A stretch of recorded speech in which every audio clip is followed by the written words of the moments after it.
Harp on Sports, the bar, Harp on Sports, the podcast, media, and audio network. Let's see here. What do we have in store for you today? A variety of things, just making sure we're all clear on all of our screens. Twitter, Facebook Live, Instagram.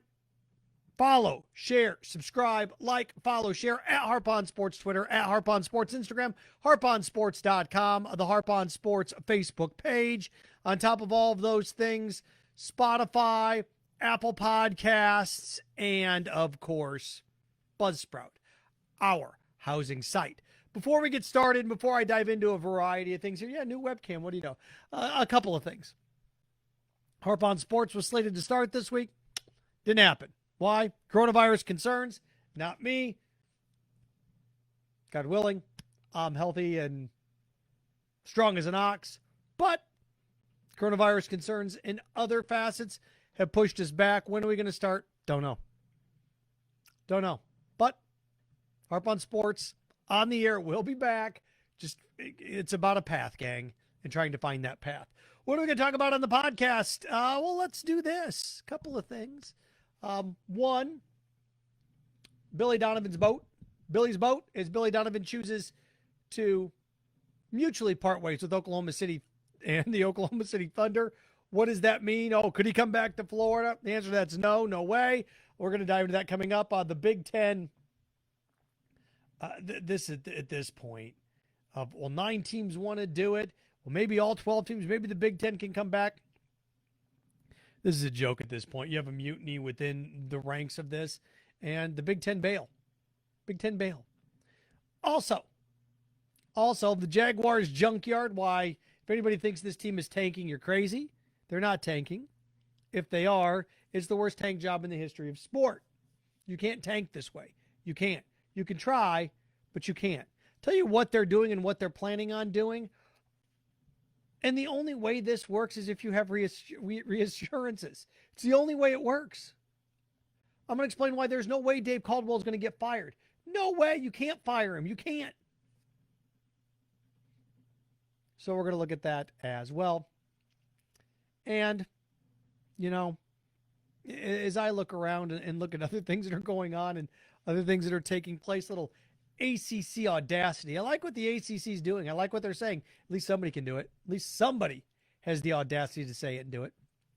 All right, where to start? Well, we're going to start here. A little Billy Donovan talk. Billy Donovan, no longer a part of the Oklahoma City Thunder. They mutually part ways. He was making, $5.5, $6 million a year, close to $7 million. And now there's talk, Florida should rehire him. Billy Donovan should never, ever, ever come back to Florida as a coach. Shouldn't. Why? Why should Billy Donovan come back to Florida? Why should he do that? What would be the point? Seriously, what would be the point of doing that? His name's on the court. When I think of Billy Donovan coming back to Florida at basketball, I think of Bill Walsh going back to Stanford in football.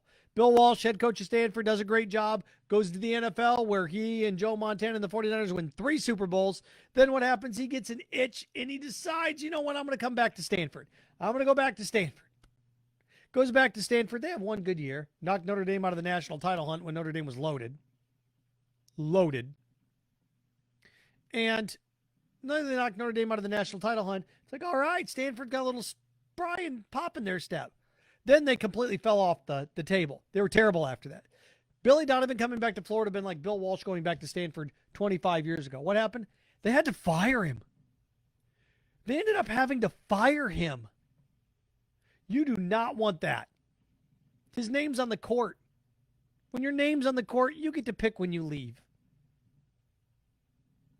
He comes back and he goes 14 and 17, 18 and 18, 15 and 19.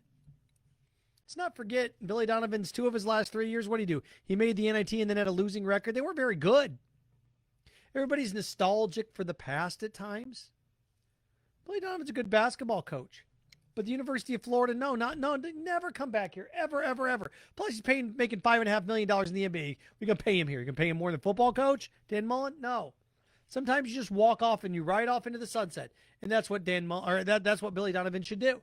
Now, if he gets an itch to scratch to coach, what he should do is just take a year off. You take a year off, you revisit this, and you see where you go. Take a year off and you can come back and there could be multiple jobs open up.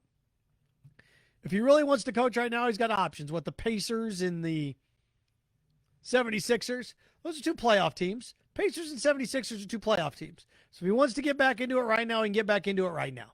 I wouldn't touch either of those jobs. I wouldn't.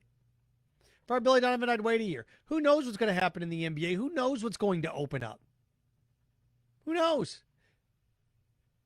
Who knows where you're going to... Because remember, the season ends in what this year? November? Late October, the season ends, and they're going to turn around, start it up again in December.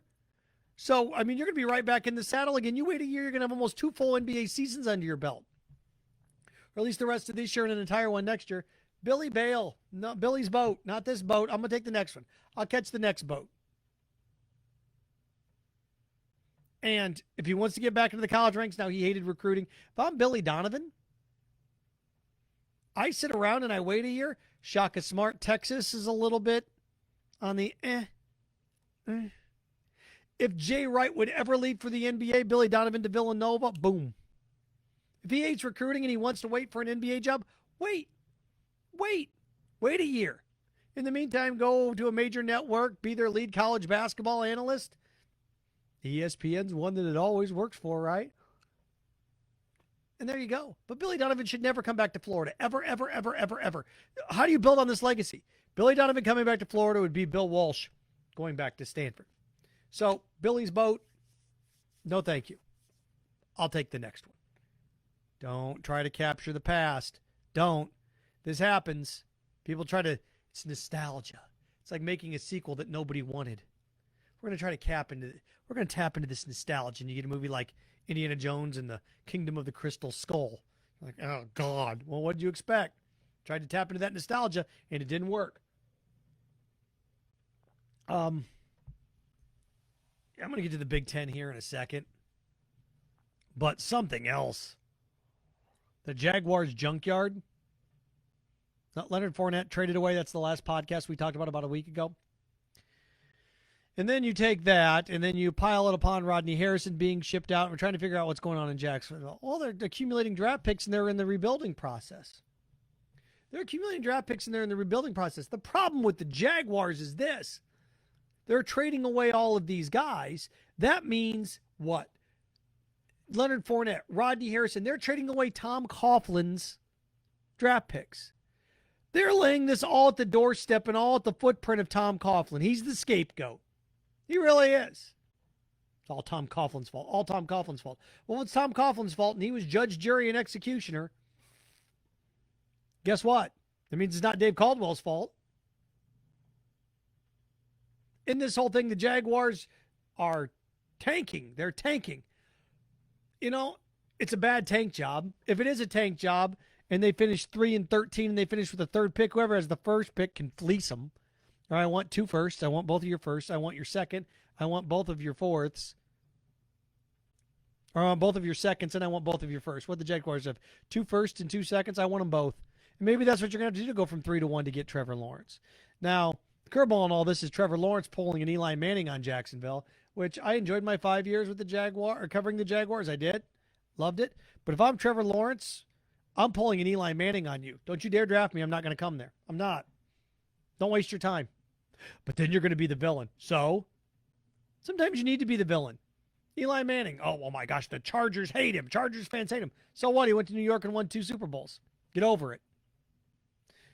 If I'm Trevor Lawrence, they're tanking for Trevor Lawrence. If I'm Justin Fields, I'm never coming there. I'm going to John Elway you. I'm going to Eli Manning you. I'm not coming there. I'm not. Why would I want to come there? You need to be more of a little bit of a turd. I need more Eli Manning. I need more John Elway. With what Elway did to the Colts, that's what I need. If I'm Trevor Lawrence, I need to be that more. I need to be more like those guys than Andrew Luck. Well, geez, maybe if I just could scramble more and get out of the pocket more, maybe I wouldn't get sacked as much. His career got short because he cut short 6-7 years because he played the I'm a team guy. You can play that crap publicly, but behind the closed doors, you got to go in there and go, I'm not going. No, I'm not going to go there. I'm not. Well, then what? Everybody's going to hate you? What? Who's not going to like you? Jags fans? So what? It's my career, not your passion.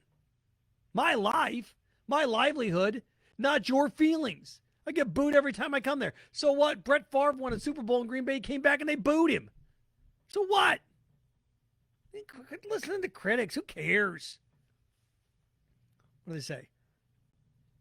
Wolves don't lose sleep over the opinions of sheep. Cliches are cliches for a reason because they're usually true. So, no, the Jaguars Junkyard, you're accumulating all of these pieces and parts. I'm here to tell you Dave Caldwell's not going anywhere. That's why that Dabo Swinney stuff's garbage. Dabo Swinney, the Jags could make a run at Dabo Swinney. 0% chance of that. Zero. Why? Shad Khan already gave a guy complete control. It was Tom Coughlin. And what did he do? Mess. He's not going to give Dabo Swinney complete control. And that's the only way Dabo would take the job. The best thing that the Jags can hope for, if this thing falls apart and they're a junkyard and they're a mess, the best thing they can hope for. The best thing they can hope for. Best case scenario is Joe Brady does a good job in Carolina this year after being the offensive coordinator at LSU. He goes and he does a nice job for the Panthers this year and Teddy Bridgewater, and the Jags go, you're our head coach. And then you get Joe Brady, and all of a sudden maybe Trevor Lawrence looks at that and says, you know what, Joe Brady did Joe Burrow, okay. Quarterback guru, look what he did with Teddy Bridgewater. I trust him. That's the only way that works.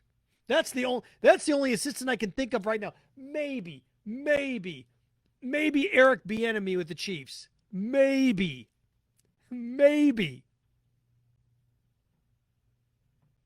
Anyway, you look at it, Doug Marrone's not going to be back next year. He's not. So this whole thing about they're tanking. Well, in theory, yes. In theory, yes, but it never works out. Find me the last team to tank that it worked out for. The only time it worked for the Colts, when the Colts were tanking, and that's when after Peyton had surgery and they didn't know what to do and he had surgery. Okay, boom, there you are in the middle of the year, and before you know it, he's not coming back. He's going to be out for the year. What do? Nobody knew they were going to be that bad. Nobody goes into the season tanking and knows they're going to be that bad. They don't. It never works. You can start tanking a week about 11 is when you can start tanking. That's when we're going to play the young kids. That's when you can do it.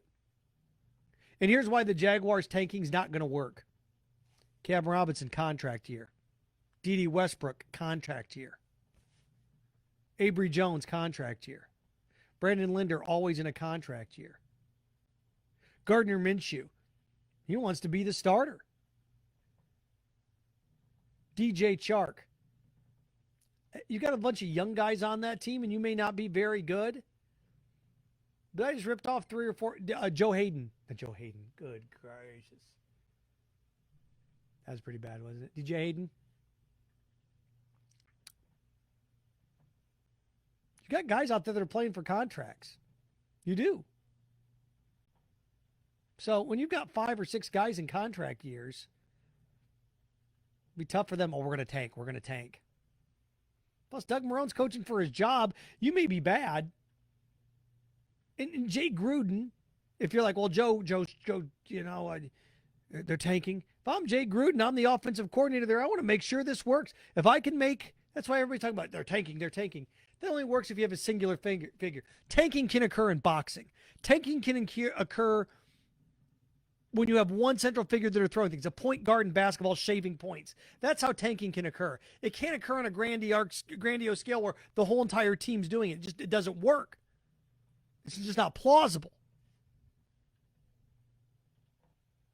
So, no, not going to happen. The Big Ten. There's talk that the Big Ten could start in, when it comes to football, switching gears here, the Big Ten could start in November. They're going to have a vote, but the Michigan schools are out, and the Ohio schools are out, and Maryland's out. Okay, Maryland, whatever. A Big Ten without Michigan and Ohio State, no, it's just not going to happen. No. Nebraska. Isn't this funny where this is kind of like where you want to get the other team's best player kicked out so you can win?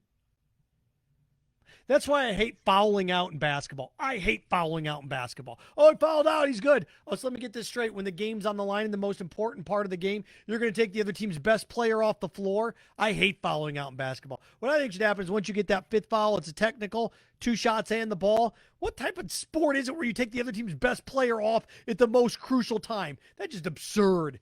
I hate the premise of fouling out in basketball. Oh, I got you out of the game. Great. That's why I came to watch. I just sat for 2.5 hours to watch this, and now you're going to take the best players off the floor? That's just ridiculous. Why the NBA has fouling out, basketball has fouling out in general is just absurd. It's a ridiculous premise. Technical, 2 shots in the ball. That's how you solve that, and you get to keep the best players on the floor. They ain't watching a game like, oh, Shaq's out now. Great. Remember Shaq in his prime. Oh, he's fouled out. Great. I can't wait to watch the last minute of this without the best player in the league on the floor. Great. Same thing here on this clip. The Big Ten. The Big Ten without Ohio State, Michigan, and Michigan State. Well, you still have Penn State, and you still have Minnesota. You still have Wisconsin. What? Without Ohio State? Without the Michigan schools? That's like when you're making a sequel to a movie, and you know what that is? Here it is. See, here sometimes the light bulb just cracks on the fly. The Big Ten without Michigan State, Michigan, and Ohio State is like Caddyshack 2. I'll say it again. The Big Ten, they may start in November, and both Michigan schools may not be in there, and Ohio State won't be in there. That's like Caddyshack 2. It's like, okay, Chevy Chase is in it. Chevy Chase is Penn State. Great. What else do I have? Well, Dan Aykroyd's Bill Murray. Okay. Jackie Mason's Rodney Dangerfield. No, he's not. Jonathan Silverman's Danny Noonan. The Big Ten without Ohio State, Michigan, Michigan State's like Caddyshack without Rodney Dangerfield, Ted Knight, Bill Murray. It's what it is. Well, the Gophers back. Great. See that? Golden Gophers? No. You decided not to, and now all these Big Ten, we want to do it. You think something's really absurd? Think the Big Ten, you're being criticized now. Fine, handle it. Let the SEC fans criticize you. I've seen what's going on in this conference. I'm watching it firsthand. You think you're going to get through this football season. You're crazy, but fine, believe it. You can believe in the Tooth Fairy and Santa Claus and the Easter Bunny too. I really see this, and I see it coming. If you're the Big Ten and you start the season in November, after you've made the decision to cancel it, then you start it with only 9 teams, and you have to cancel it.